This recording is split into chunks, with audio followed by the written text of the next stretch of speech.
Morning, morning. Welcome to Happy Chappy Corner. Some thoughts on this weekend scripture. So here we go. If today you hear the voice of God, beautiful. So that is the psalm from today. And the thing is like, how do we know it's the voice of God? What is God like? Saint Francis had a prayer where he would say over and over again, say, "Who are you, God, and who am I?" And I think it's so important, that question, because if I want to figure out who I am, I figure out like who is God to me, because that's going to know that then helps me to discover my true self, which is Christ hidden in God, which is love. That's my truest being. And so our first reading today, we have Moses is saying God is going to send somebody, and that person, I'm going to send a prophet, and that person is going to tell you what the commandments of God are. And so we see that as Jesus in our Christian faith. And so let's see what Jesus is like. And what does Jesus say? My greatest commandment is this: love one another, love each other as I have loved you. Love, and love the neighbors, love yourself. And it's all about love and forgiveness and boundless compassion, all the way to the point on a cross where the people don't ask for forgiveness, and Jesus just says, "Forgive them, Father, for they know not what they do." You see, we have this idea of who God is. So some people, who are you, God? And some people say, well, God is the great judge, the one who's going to judge you and say, don't do this and don't do that, because don't be bad, be good. But the opposite of that is to know this truth of, well, no. Jesus came not to change God's mind about us, to judge us, but for us to change our mind about God, to stop creating God into this judge. And so he says, and it's when you read them, and if you don't read them through the lens of love and through the lens of Christ, it can be really confusing. But it says here, it talks in the first reading, it says that those who are preaching in my name, it doesn't mean that it's actually the voice of God. So how do you know? Okay, if there's hatred, if there's separation, if there's finger pointing and blame and judgment, if there's that's not of God, and it's not going to last. It surely will die. It's so true. It's not life-giving. It's not giving of goodness. Now that's not to say that well, if it's giving, that means you just have to agree with what everybody does. No, that's not true, because if what that person is doing, if it's something like alcoholism, or if it's something that is life damaging, I'm not going to support you in that. I'm going to try to lead you towards love. I'm going to try to remind you of who you already are.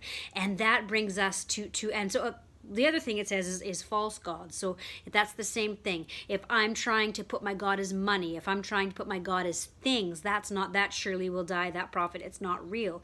It's not truth. It's not love. And so this leads us to the second reading. And Paul is talking in Corinthians. Paul is talking about being single versus being married, and he's talking about the anxieties of the world. And this is where I get from this idea that if my God, if where I'm expecting all of my happiness from is from, say, my spouse, it's not going to happen, because we're human. We make mistakes. That person is not my happiness, is not going to give me all of my happiness. They're going to contribute to it. They're going to be a great part of it, but it's not my entire being. My focus, my center has to be that God's love. That's my center, and from that everything else flows.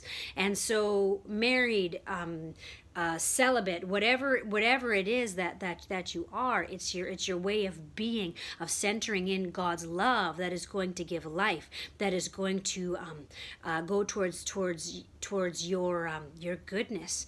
And so if you have things like talking about things of the world, so if I'm trying to find happiness in stuff and things and people, or even alcohol and partying and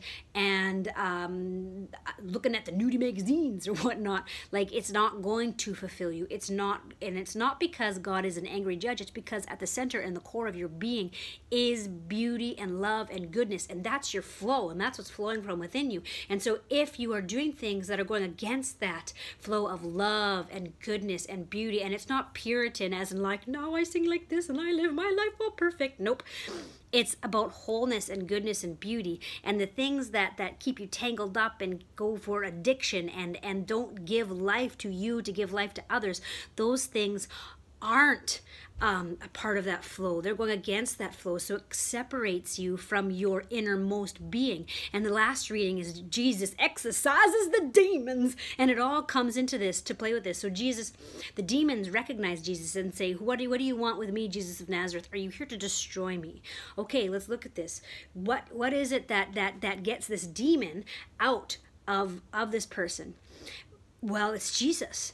It's perfect love. It's forgiveness. It's realizing that these thoughts, these feelings, these emotions, these circumstances aren't your truest self. They don't define you. They are not who you are. Who you are is that first message, that God's love, God's goodness, boundless compassion and beauty. That is your center. That is your core. Not the things that have happened to you. Not the what your illness is or sickness is. Not your thoughts or emotion. It's something that's beautiful. That's bigger than all of us, that our lives are intertwined with. This big, beautiful flow and sacred dance of life. And that is life-giving. And so that all of these readings have to do with, if you hear today, if you hear the voice of God, harden not your heart. Do not be afraid. Why? Because God's love is with you always, sustaining you and embracing you through everything. And if we try to find a truth, or if we try to find fulfillment anywhere else, it's not going to work. And Nadia Bolz-Weber talks about the idea of demons, saying, why is it that these things like anger and hate and why do they rage so loud? Well, they rage so loud because they know they've already lost, and they know they cannot win, because the darkness cannot overcome the light. The light shines in the darkness always, and it's a light of love, and it's a light of beauty and boundless compassion and goodness and joy, and it's so much deeper than everything else in life. So there are my thoughts for today. Grace and peace.